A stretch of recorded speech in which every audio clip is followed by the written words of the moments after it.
Nikodemo. Jina lake Nikodemo. Mkuu wa Wayahudi. Mkuu wa Wayahudi. Huyo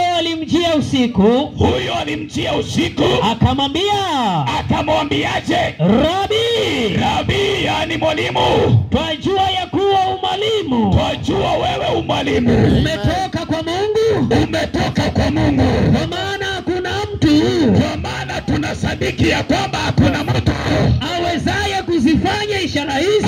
Anayeweza kuzifanya ishara hizi unazozifanya wewe. Sasa zile unazifanya wewe. Isipokuwa Mungu yu pamoja naye. Isipokuwa Mungu hakika yu pamoja naye. Yesu akajibu.